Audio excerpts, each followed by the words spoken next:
Me responde uma pergunta: qual das duas mães você escolhe ser?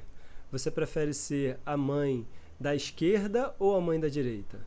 É lógico que essa resposta é muito mais simples do que a gente imagina se a gente for escolher a mãe que a gente quer ser ou o pai que você quer ser. É lógico que você vai querer aquele que é mais compassivo, aquele que é mais paciente, aquele que consegue se relacionar melhor com a criança. Mas por outro lado, por que será que tantas vezes a gente acaba se tornando aquela versão que a gente não quer ser para aquele ser humaninho que a gente mais ama? A explicação disso provavelmente está na dificuldade que você tem, porque a sua realidade parece ser um caos. Você pode estar sobrecarregada, cheia de demanda, e isso sim vai fazer com que você fique no que a gente chama de trilha vermelha, e isso vai fazer com que você reaja de uma forma diferente, muito pior daquela que você gostaria. É importante que você saiba que você não vai ser sempre a melhor mãe do mundo, que você não vai ser sempre a sua melhor versão. Vão ter dias que a realidade vai fazer com que você seja menos daquilo que você gostaria. E eu vou te explicar essa dinâmica em uma história. E como que é essa história? É mais ou menos o seguinte: você está vivenciando a sua vida, você está seguindo ali normalmente, só que a gente precisa ficar muito ciente de que, às vezes, a realidade pega a gente de uma forma que a gente não imaginava, que a gente não gostaria. E a história que eu quero te contar é de uma mãe. Imagina que essa mãe acordou, ela já está meio cansada porque ela foi dormir tarde. A própria criança dela também dormiu tarde porque ela não conseguiu fazer a rotina corujinha dela no dia anterior. E aí ela já acorda cansada. Nessa que ela acorda cansada, ela vai perceber que existe uma demanda, uma necessidade de chamar a criança dela para poder começar o dia, para poder se preparar para poder ir para a escola. Mas em meio a isso, a criança também está cansada porque ela foi dormir tarde no dia anterior. Se você que é adulto, que precisa de horas para descansar e já acorda mal-humorado, você imagina a criança. Como que ela vai acordar bem, cheia de energia, se ela não dormiu as horas suficientes? E aí essa criança não acorda. Mas aí, malandramente, a mãe esperta ou o pai vai lá, liga a televisão com um desenho que seja da preferência da criança, já começa a preparar as coisas do café da manhã, o material para poder sair para a escola das crianças que estudam de manhã. E aí essa pessoa percebe que simplesmente a criança não levantou. Aliás, ela continuou dormindo mesmo com o chamado que foi feito. E aí já vem a primeira bronca. Você está pensando o quê? Vambora, está na hora de ir para a escola. Você não queria agir daquela maneira, mas aquela circunstância fez com que você agisse dessa forma. E aí, em meio a essa situação meio estressante, bastante complicada, aí já começa a tomar o próprio café, engole o café na melhor forma possível, aí já vê que não vai conseguir se controlar de uma forma muito tranquila, porque está chamando a criança: pô, você já escovou o dente, você já botou o tênis, e a criança não responde positivamente, ela simplesmente está absorta no desenho. Aquele desenho que parecia que ia ajudar, acabou prejudicando. E aí, no final das contas, mais uma bronca. Presta atenção no que eu estou falando! E essa forma de se comunicar, já na primeira hora do dia, já acaba demonstrando para essa mãe que o dia dela provavelmente vai ser uma porcaria a tirar pela primeira hora. E nesse meio de atraso, de nervoso, de estresse, aí já começa a chamar a criança para poder sair, porque já está atrasado. Isso gera mais estresse, tanto na mãe quanto na criança. O seu filho está estressado porque ele nem sabia que era para acordar cedo, nem sabia que tinha que sair em um determinado horário. E agora ele está com aquela ansiedade, aquilo ali foi transferido da mãe para o filho. E no meio desse cenário todo, acontece uma coisa que provavelmente já aconteceu com você alguma vez. Você deu tanta bronca já no início do dia que a criança ela fica no modo retração. Ela pode ser uma criança que responde, e muitas vezes nós adultos costumamos punir a criança que responde ao adulto, mas por outro lado, ela pode simplesmente se retrair, ela simplesmente não fala nada. Você vê que não está legal, mas você percebe que a criança simplesmente não está respondendo. E por que isso acontece? E é isso que eu vou te explicar agora. O que acontece é o seguinte, que às vezes a gente acha que a gente está falando da melhor forma possível, que a gente está se comunicando, a gente está fazendo o que precisa ser feito, mas na verdade a gente pode estar criando um conflito não por aquilo que a gente fala, mas sim pela forma que a gente fala. A comunicação não verbal, o que vem junto dessa comunicação, não só daquilo que você está falando, mas a forma que chega a informação, isso pode gerar sim um grande conflito.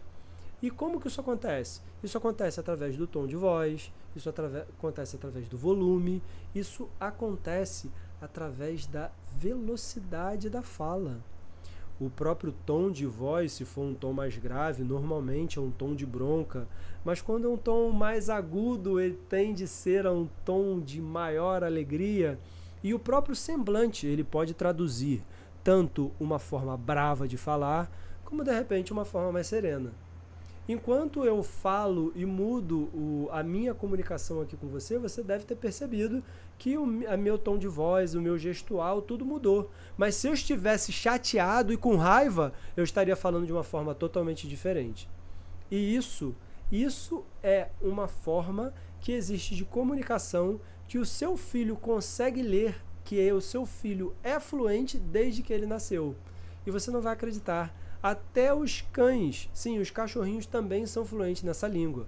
Mas eu não estou falando nada de patrulha canina, nem de Bolt, o supercão, nada do tipo.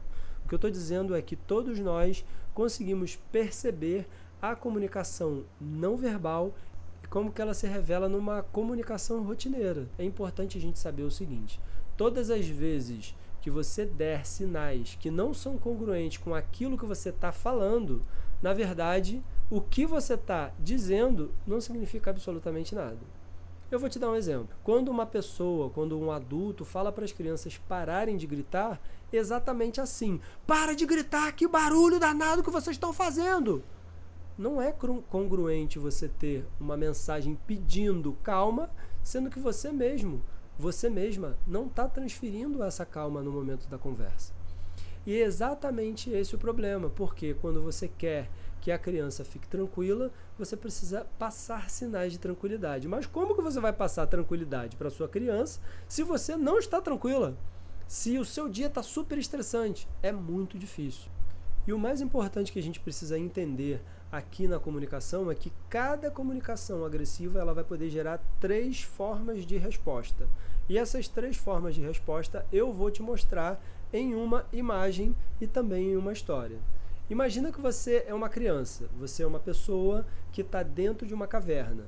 Essa caverna está escura, você está tentando se encontrar ali, mas de repente você vê um urso. Esse urso já vem com as patas no alto, querendo te atacar, e você percebe que o ataque é iminente. O que você faria nesse caso? Eu não sei qual é o seu porte físico, se você tem habilidade de arte marcial, se você consegue, sei lá, pular muito alto ou fugir com muita rapidez, mas eu com certeza sairia correndo. Se você tem habilidades marciais ou pelo menos uma técnica para poder atacar esse animal, você vai poder entrar no conflito com ele, embora seja pouco provável que você vá ter resultados positivos. Porém, esses 2 resultados são, sim, uma resposta da sua trilha vermelha. O que é a trilha vermelha? É um ambiente de estresse, é uma condição de estresse que faz com que você entre ou na fuga ou na luta. E a gente chama na inteligência parental de trilha vermelha. Só que esse estresse também pode gerar uma outra forma de resposta, que é a trilha azul. Qual é a trilha azul? O que caracteriza a trilha azul? A pessoa já recebeu tantas formas negativas de comunicação, ela recebeu tanta bronca, tanta crítica, foi tão ruim que ela quer evitar isso ao máximo. E aí o que ela faz? Ela se finge de morto, ela finge que não está acontecendo com ela. Ela simplesmente finge congelamento para que a presa, ela finge congelamento para que o predador passe por ela, achando que ela não oferece nenhum benefício para ele, para não ser atacado. Agora vamos imaginar que nesse cenário você é a pessoa que está sendo atacada pelo urso. Só que o urso não é um bicho comum, ele é o seu pai ou é a sua mãe. E no meio desse cenário todo, a caverna é a sua casa. Você não tem mais para onde ir, você não tem a outra opção, você tem que conviver com o urso. Imagina como isso seria desconfortável e como que isso geraria um estresse enorme em você. Mas é exatamente isso que acontece em muitas circunstâncias quando a gente está tendo um comportamento agressivo com a nossa criança. Ela não pode fugir, ela também provavelmente não vai poder revidar na mesma moeda, porque isso geraria um conflito e a gente sabe que isso não é uma coisa certa. Por outro lado, ela vai ter a opção de simplesmente fingir que não é com ela, de não fazer as coisas que você gostaria que ela fizesse, porque ela tem medo de ser criticada. Se errar gera esse tipo de bronca, então eu não quero nunca mais errar. E a única forma de errar é não fazendo nada. Eu só vou fazer alguma coisa se alguém mandar. E o que eu queria te trazer a clareza nesse momento é que em muitos momentos a gente vai entrar na trilha vermelha e a gente vai transferir a trilha vermelha para as nossas crianças.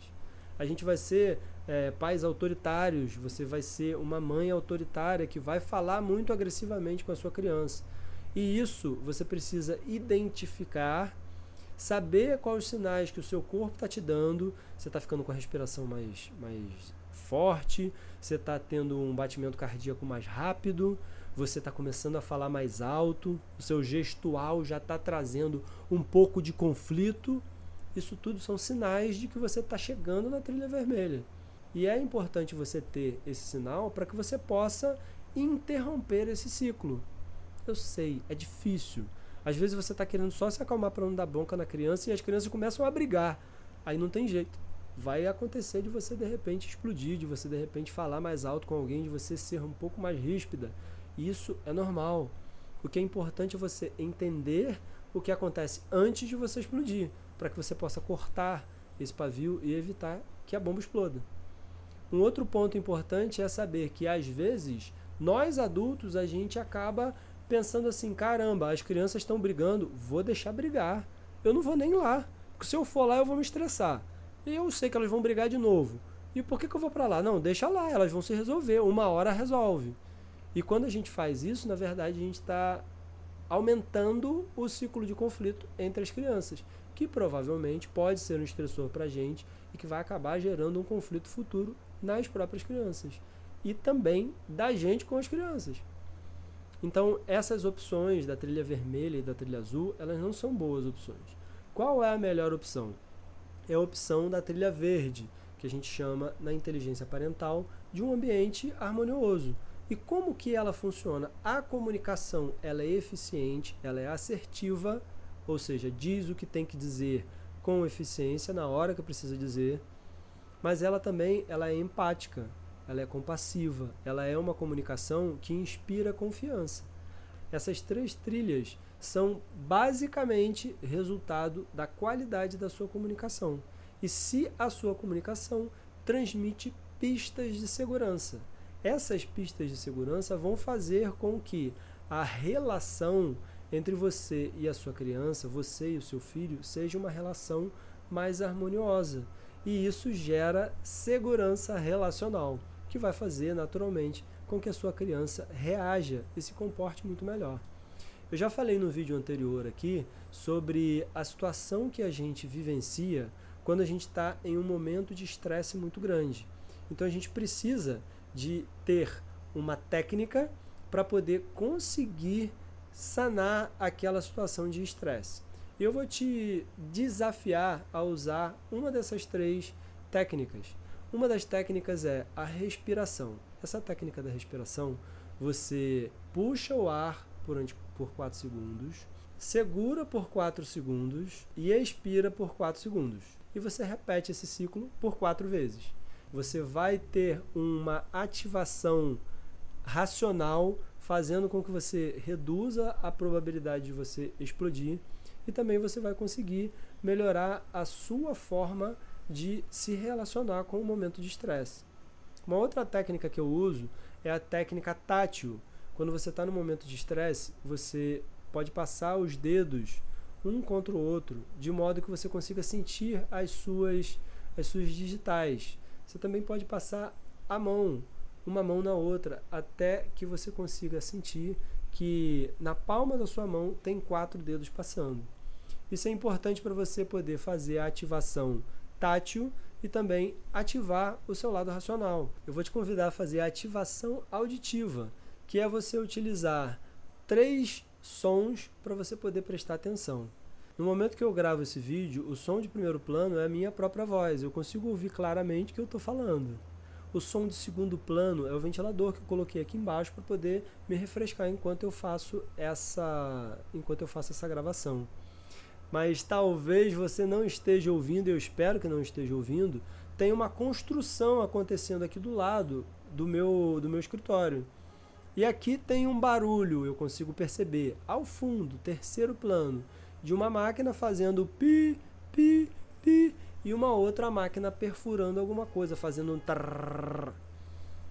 Esses 3 sons são os sons que eu consigo perceber, e quando eu dou atenção a cada um deles, eu estou fazendo a minha ativação auditiva, que ela também me tira do estado de conflito, desse estado de sequestro da amígdala, que é basicamente a gente ir para o nosso modo reptiliano, para o nosso modo mais instintivo possível, e a gente volta para o lado racional. E quando a gente retorna para o lado racional, a probabilidade da gente explodir é muito menor. Aí você pode estar se perguntando agora, mas Neri, quer dizer que eu não vou brigar com a minha criança quando eu usar essas técnicas? Não quer dizer isso. Quer dizer que reduz a chance. E o que eu queria te trazer como reflexão é que o progresso sempre vence a perfeição. Se você estiver querendo ser a mãe perfeita, provavelmente você não vai conseguir. Mas se você quiser se tornar uma mãe melhor, com certeza há um espaço para progresso, há um espaço para evolução.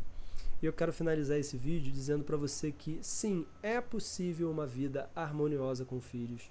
Sim, é possível você conseguir perceber que você evoluiu como mãe, que você evoluiu como pai. E o principal que você deve levar em consideração é que quando você teve a sua primeira criança, o seu primeiro filho, sua primeira filha, foi somente desde esse momento que você se tornou mãe, que você se tornou pai. Você pode ter 30 anos, 40, 50 anos, mas você só tem a experiência de pai e de mãe depois que a sua primeira criança nasceu. Então, tenha um pouquinho de paciência com você. Se você receber um estagiário ou uma estagiária na sua atividade de trabalho hoje, você vai querer que ela tenha o mesmo desempenho que um profissional que tem 10, 20 anos de experiência tem? Provavelmente não, né?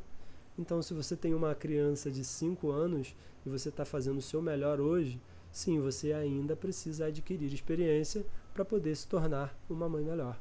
E o meu convite para você é que você se inscreva nesse canal para que você possa ter acesso aos melhores conteúdos de produtividade para quem já tem filhos. Um forte abraço e conta comigo.